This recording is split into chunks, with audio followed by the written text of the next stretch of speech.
So we are live. Welcome everyone to Let's Talk Romance Books. And today is Sunday. It's a very special day because in order to bring our esteemed guest with us, we had to accommodate for the hours. So I'd like to invite with us Shameez Patel. Welcome, Shameez. Thank you so much. I'm so glad you could accommodate me. Wonderful. And let me introduce officially. Shameez Patel was born and raised in Cape Town and lives with her husband, child, and four cats. During the day, she juggles her time between parenting and working in the automotive industry. But at night, she escapes to new worlds that always have someone to fall in love with. Her new and charming and geeky romance, contemporary romance, Next Level Love, is what we will be talking about today and a little bit more about her. Welcome, welcome. Okay, so Okay. to begin our interview, I'd like to ask you to share something that made you smile today. Oh, so many things. I had a really nice day. I went for a walk in a forest and then went for lunch by the ocean. So yes, those two things definitely made me smile. Wonderful. So for us here, it's 2 p.m. Eastern time, and for you, it's the evening, correct? Yes, I realized that it would seem like a lot to have done Yes. in that time. It's 8 p.m. on my side. So I've had a full day already. Yes, I know. And ours was just beginning, but I prefer being here. If not, I would have been food prepping for the week, but I'd rather be here. So, as a writer, you say at night you have time to write, but do you have time to read? And if so, what are you currently reading? I really do struggle to find time to read, especially when I'm drafting.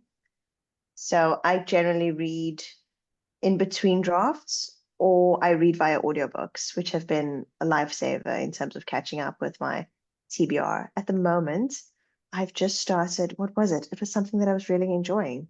Yes, Wish Upon a K-Star by Okay. Kat Cho. It's a young adult romance novel about a K-drama actress who has to sort of fake date a K-pop star, and they were childhood enemies. Oh, So, all the fun tropes. oh, that's amazing. I'm gonna have to look for that one. Do you have any pets? I've got four cats. I've had to close the door because they'll all four end up here and they like to sort of scramble across my keyboard and end up changing settings and turning off audio, and they cause so much chaos when I'm Oh, trying to have a meeting. It's like they know. So yeah. four cats, and their names are Turbocharger and Nala and Squeak. Oh, that's cute. So, are you a tea or coffee lover? Coffee, but I've had to switch to decaf. To decaf. Oh, okay. And Yeah, how do you like to take yours? I like a classic cappuccino. Hmm. No sugar, nothing fancy. Good. I drink mine the same. Complete this sentence for me. When I wake up every morning, I. Oh, I unfortunately check my phone. I wish it wasn't true. It's such a terrible habit, but it's my phone alarm that's waking me up. So it's the I first know. thing I grab, and I stop the alarm, and then I see a notification from a friend or an email or whatever, and I take a few minutes and I just sort of clear those notifications. It's a terrible habit. Oh, I do sometimes the same, but the first thing I think of, and maybe I'll share this with you, and if it Hmm. helps, I always the first thing I do is I think of this phrase and this statement, and it's today's going to be a great day. And if Oh, it's that is first thing, beautiful.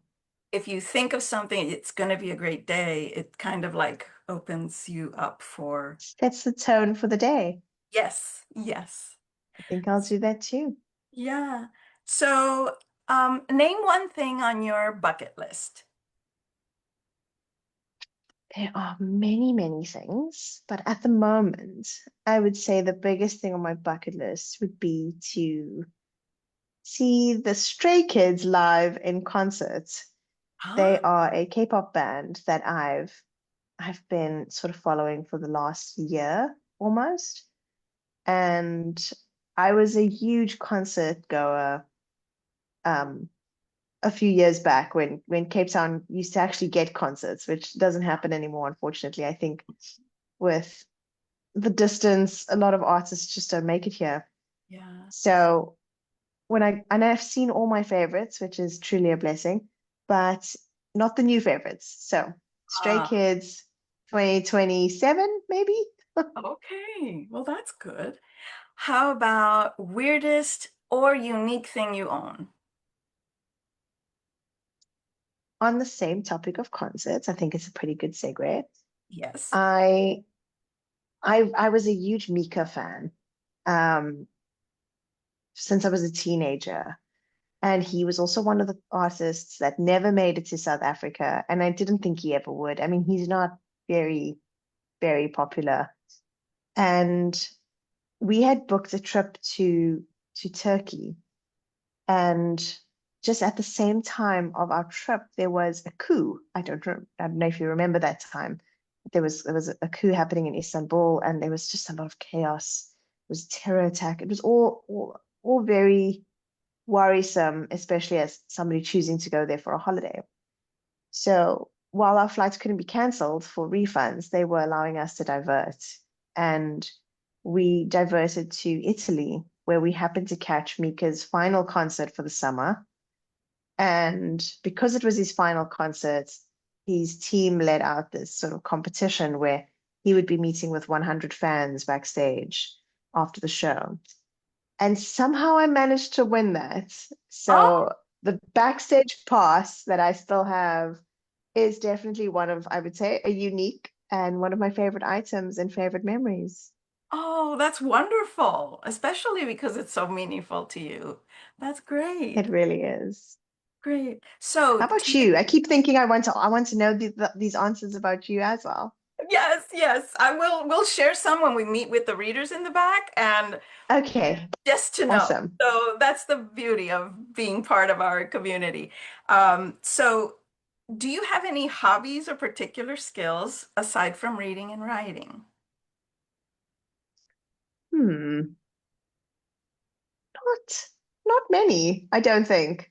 I'm I'm one of those people that I pick up a hobby and then I do it just enough to become sort of competent, and then Mhm. I'm bored of it. And I toss it aside. So I started piano, and as soon as I could play my favorite song, I was like, okay, that's enough. I can do it. And I just never went back to it. So nothing specific comes to mind. So, like any hobbies like baking, drawing? Hobbies, yes. Sorry, I know no particular talents. Yes, That's I got that mixed up. hobbies, But hobbies. in terms of hobbies, I love crafting, your general crafts. I pick up strange crafts, whether it's like bedazzling something or making collages, those crafts that are very mindless and really just relax my brain quite a bit. And then obviously, well, I mean, I like gaming. So Yes, yes, we'll talk about that now that we're going to talk about the romance part of this program. Did you always dream about becoming an author?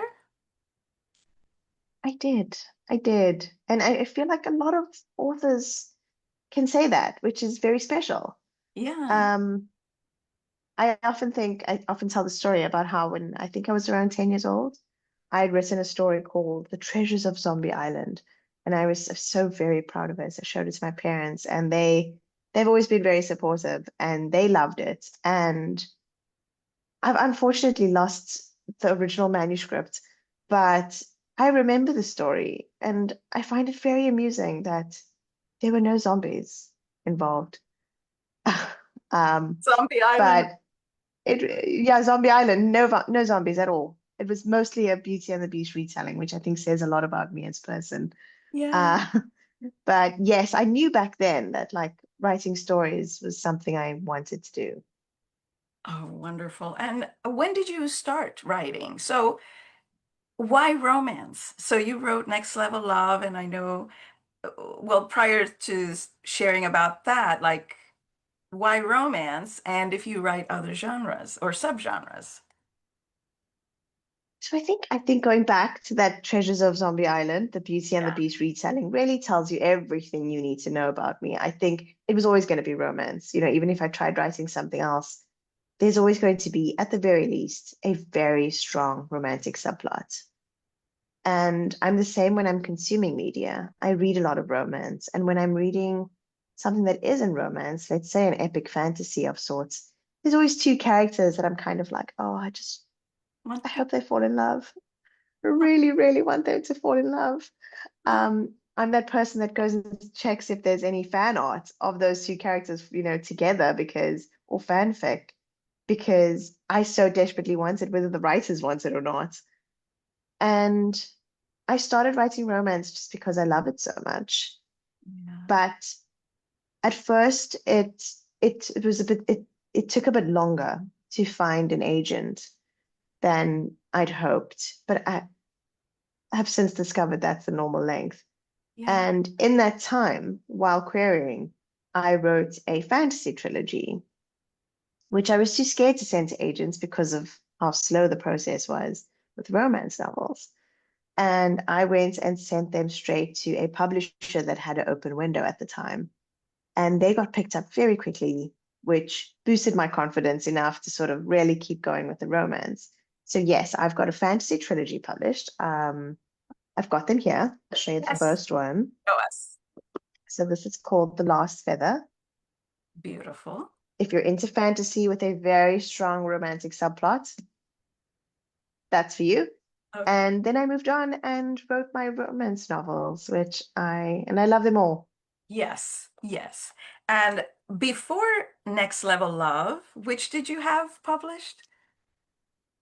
I had the first book in the call it the Plain Flirty universe, um, is Plain Flirty. Playing Flirty. So this book introduces, if you've read Next Level Love, this book introduces the game night gang, Okay. and you get to see and meet some of the characters that feature in Next Level Love. Okay. Now, do people have to read the first book in order to read the, so that do they have to be read in order or can they be read? No, absolutely not. You can start with Next Level Love. I've had lots of readers tell me they read Next Level Love and they actually fell in love with the friendship group to a Yes. point of going back to read Playing Flirty. But you do not need that background, though I think when you're done, you might want it. Yes, I was one of those because this is my first Hey, by you, and those characters in the story just exactly makes me want to go and read Plain Flirty. So I hope oh yay. yes, yes. So what are three important facts that you want readers to know about any of your books? What can they expect when they read a Shameez Patel book, whether it's this one or the fantasy one? What can they expect to find? They can always expect romance. Even if my next book ends up being a mystery or thriller, there are going to be two people that fall in love very deeply, and that love is going to be a motivator for a lot of things. So not just romantic love. A second thing that readers can always expect is found family Mhm. and love between either siblings or friends or even parent child love. I I find great joy in exploring the complexities of love. So you'll always find those two things. And then third, I think again, regardless of the genre, even if it's something a bit serious, there'll always be humor. Humor, humor. And how about heat level? So closed doors, open doors, how would you say you would say your books are, I've depending? always referred to my romance series as a cracked door. Yeah. The door's not being slammed shut in your face, but we're not spending much time there either. They're quite private about what's going on. But it is not completely closed, though readers have referred to it as fade to black or closed door, which I suppose compared to a lot of popular romance novels, it does feel that way. If you are looking for something a little bit spicier, the fantasy novel does have open door scenes.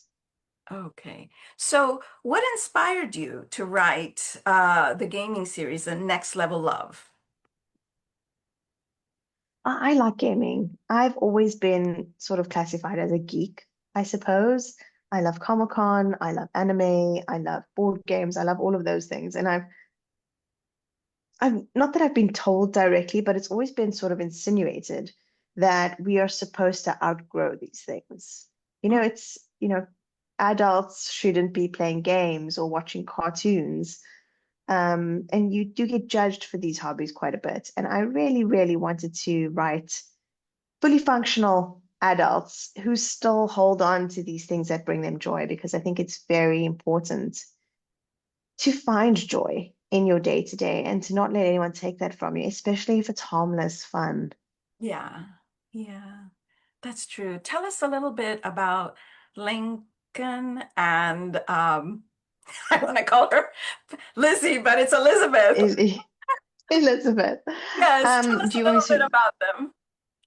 in my own words or the Yes, official sort of it, it, pitch? in your own words, how would you In describe my them? own words. Okay. Oh, I love them so much.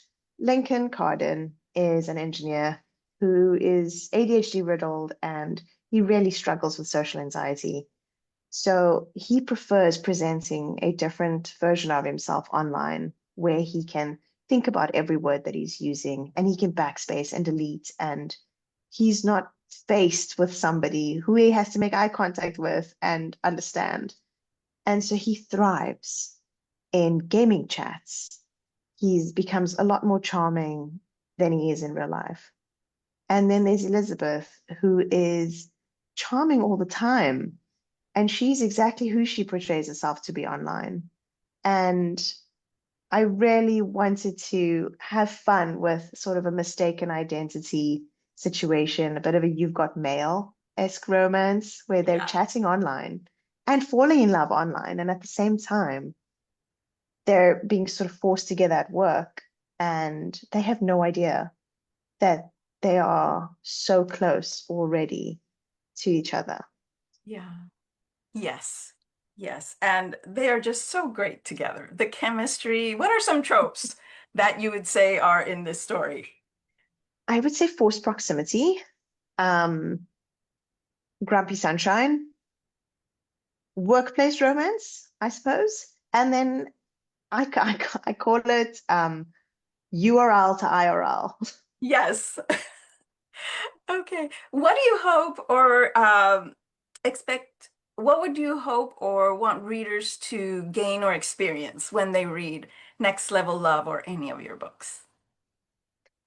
Next Level Love specifically, I've had a lot of readers find themselves in Lincoln, which has been one of the most rewarding things.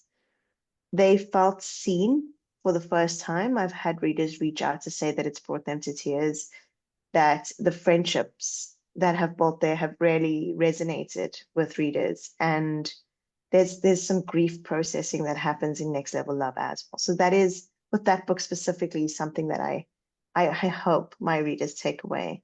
In general, if I had to sort of give a blanket statement for the types of books that I write, I want people to have a safe place to escape to when the world gets a bit much. Yes. Can you share with us anything that you're currently working on? I can share a little bit. A little bit. I can't say too much just yet, but I will be trying out a bit of a new genre, a little bit. Am going to try out a paranormal romance, which I'm very, very excited about.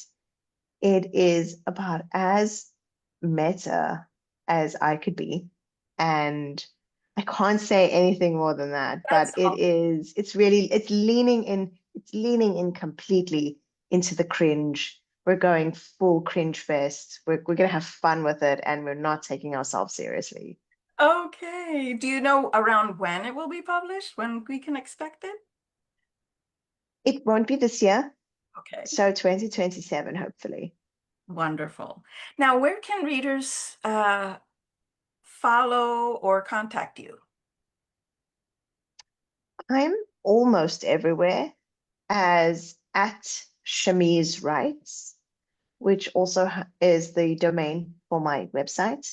Mhm. So TikTok, Threads, Instagram are probably the three that I'm most active on. And then you can obviously contact me via my newsletter, which again, Shameez writes. You'll find everything there. Wonderful. And you have a newsletter there as well? I do. Well, if you go onto the website, shameezwrites.com, you'll get the little pop-up that'll encourage you to sign up for the newsletter, but it is a Substack. Okay, wonderful. Well, Mhm. this has been so exciting to get to know a little bit more about you and your wonderful writing. We are going to head now and talk with readers in the Lit Lair. And Great. to everyone, we will see you next week. It's going to be on our regular schedule, which will be Thursday. So until then, we'll see you next time. Bye-bye. Bye.